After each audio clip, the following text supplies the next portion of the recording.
ఇది చేయలే ప్రభా, అది చేయలే ప్రభా స్టార్ట్ అవుతుంది మన ప్రార్థన. మనం అసలు మన ప్రార్థన పక్కోళ్ళకి వినబుద్ధి కాదు. ఇంక దేవుడు ఏమింటాడు? అడిగే తరికాలో ఉంటుంది. ఎట్లా అడుగుతావు ప్రార్థన? కృతజ్ఞతే లేదు. ఈరోజు నీకు ఆరోగ్యం ఇచ్చిన దేవుడు కాదా? ఐశ్వర్యం ఇచ్చిన దేవుడు కాదా? ఉద్యోగం ఇచ్చిన దేవుడు కాదా? నిశ్చయంగా నీ చేతుల కష్టాజితం తినుదు అని చెప్పి దేవునికి అవకాశం లేదా? ఈరోజు ఇంకా సజీవ లెక్కలు ఉంచిన దేవుడు కాదా? ఇన్ని దేవుడు చేస్తే ఏమి చేశాడు దేవుడు అని ఈరోజు అడుగుతున్నావా? నీకు ముత్యాల లాంటి ఆశీర్వాదాలు నీకు ఇన్ని రోజులు ఇస్తే, ఆరోగ్యం ఇచ్చాను, రక్షణ ఇచ్చాను, సమృద్ధి ఇచ్చాను, ఈరోజు కుటుంబాన్ని ఇచ్చాను, గర్భమునిచ్చాను, పిల్లల్ని ఇచ్చాను, సమస్తం నీకు ఇస్తే ఒక్కసారైనా నువ్వు ఇచ్చావు ప్రభా ఇదంతా స్వాస్థ్యం, నీ కృపాభిక్షాన్ని ఒక్కసారైనా థ్యాంక్స్ చెప్పావా? ఒక్కసారి ఆలోచించు. Just think for a while. అందుకు ఆమె దీవెన దయచేయము, నాకు దక్షిణ భూమి ఇచ్చి నువ్వు ఆల్రెడీ నాకు ఇచ్చావయ్యా. She came with gratitude and prayed. కృతజ్ఞత, నువ్వు నాకు ఇచ్చావు ఆల్రెడీ. నాన్న నువ్వు నాకు ఇవ్వలేదని కాదు, నాకు ఆల్రెడీ నువ్వేమి ఇచ్చావు? దక్షిణ భూమి ఇచ్చావు. అందుకొరకే మన ప్రార్థనలు వచ్చినప్పుడు గతంలో దేవునికి ఏమి ఇచ్చాడు ఇప్పుడు థ్యాంక్స్ చెప్పావా? ప్రభా పిల్లలి పిల్లలి పిల్లలి ప్రభా అని ఎన్ని సంవత్సరాలు ప్రార్థన చేయాలైనా నువ్వు అసలు పిల్లల్ని ఇస్తలేవు. అట్లాంటి ప్రార్థనలు వద్దు. ప్రభా ఆల్రెడీ నాకేమి ఇచ్చావు? భర్తని ఇచ్చావు, భార్యని ఇచ్చావు, ఆరోగ్యం ఇచ్చావు, ఉద్యోగం ఇచ్చావు, రక్షణ ఇచ్చావు, అన్ని ఇచ్చావు ప్రభా. అయితే నీ చిత్తం అయితే ఇవన్నీ ఇచ్చిన దానికి వారసుడు ఇంకా లేడు ప్రభా అని అట్లా అడుగు. థ్యాంక్స్ గివింగ్ స్పిరిట్తో నువ్వేం చేయాలి? ప్రేయర్ రిక్వెస్ట్ పెట్టు. మనం డైరెక్ట్ ప్రేయర్ రిక్వెస్ట్ పెట్టేస్తాం. ముందు ఒకరు ఏముండాలి? థ్యాంక్స్, గ్రాటిట్యూడ్, కృతజ్ఞత. ప్రభా నువ్వు నాకేమి ఇచ్చావు? దక్షిణ భూమి ఇచ్చావు నాన్న. ఇప్పుడు దానికి భూమి ఏమైంది? ఎండమావిలాగా అయిపోయింది. బీడు భూములు వచ్చి విత్తుతున్నాం కానీ ఏం ఫలము రావట్లేదు. ఎండిపోయిన ఆ ల్యాండ్ చూస్తూ ఉంటే నాకు బాధ అనిపిస్తుంది. మా నాన్న నుంచి ఇట్లాంటి భూమి ఇచ్చిందని అందరూ మాట్లాడుతూ ఉన్నారు. నువ్వు ఇచ్చిన భూమి మంచిదే, కానీ ఒక్కసారి దానికి ఏమిస్తే, నీళ్ళు ఇస్తే ఇంకా అసలు అప్పుడు నాన్నకి ఎట్లుంటుందండి? అంటే ఆన్ ద స్పాట్ అడిగింది ఏంటి? నీళ్ళు. నేను నీకేమిస్తున్నా? పల్లపు మడుగు, మెరక మడుగు రెండు ఇచ్చేస్తావు మొత్తానికి. అడిగే తరికాలో ఉంటుంది. ఎట్లా అడుగుతావు ప్రార్థన? కృతజ్ఞతే లేదు.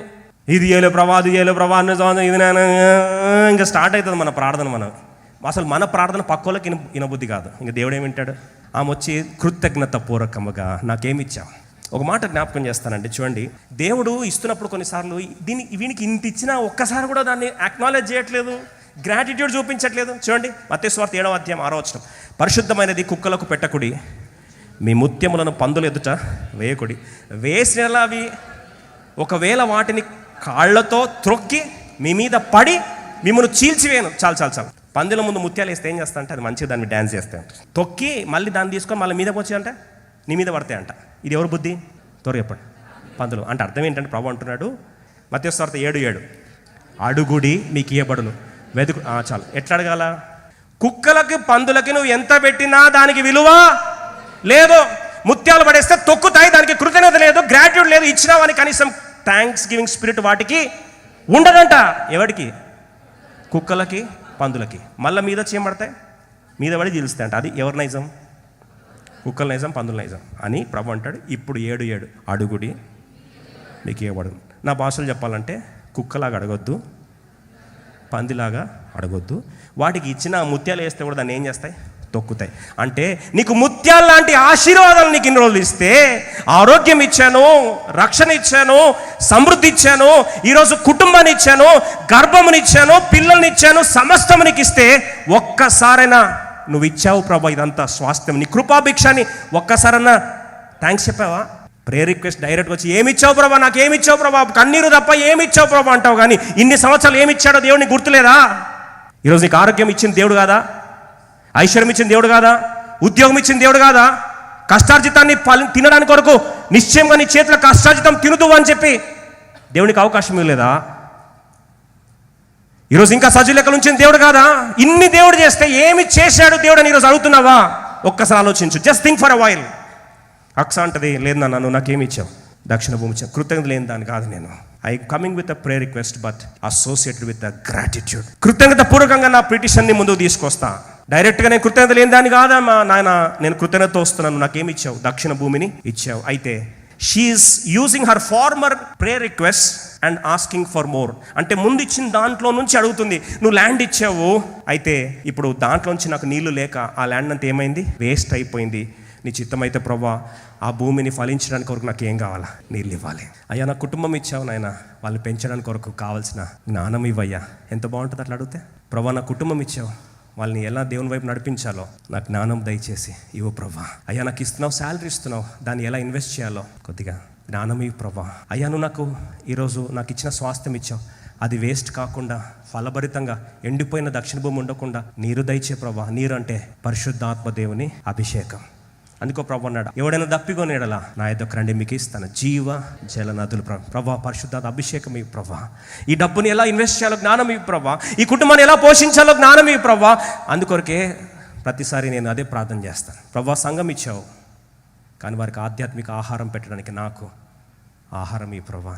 నేను ప్రతిరోజు చేసే ప్రార్థన అదే, నిన్నటి రోజు చేసిన ప్రార్థన అది. ఏమనంటే ప్రభా నువ్వు సంఘం ఇచ్చావు, కానీ వాళ్ళు నేను ఆకలితో పంపొద్దు ప్రభా. సేవకునిగా నువ్వు ఇచ్చిన నీ సంఘము వారి ఆకలితో ఎండిపోయిన బతుకుల్లాగా పంపడానికి వీలు లేదు. కాబట్టి దయచేసి నాకేమివ్వు, ఆత్మీయ ఆహారం ఇవ్వు ప్రభా.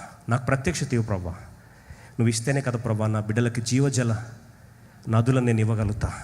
దయచేసి నాకు అక్కర తీర్చు. ఇప్పుడు దాకా ఎప్పుడు దేవుడు ఆకలితో పంపించాడా? మీరే చెప్పండి. Did God send you empty? ఎందుకు పంపలేదంటే అయ్యా నా స్వార్థం కూడా అడగట్లేదు, నీ బిడ్డల ఆకలితో వెళ్ళడానికి వీలు లేదు. ఎంత అవసరంతో వస్తారు, దూర ప్రాంతం నుంచి వస్తారు, రాత్రంతా మేల్కొని వస్తారు. అయ్యా సంఘం ఇచ్చావు, వాళ్ళ ఆకలితో ఎప్పుడు దయచేసి పంపించకు. Please don't send them empty.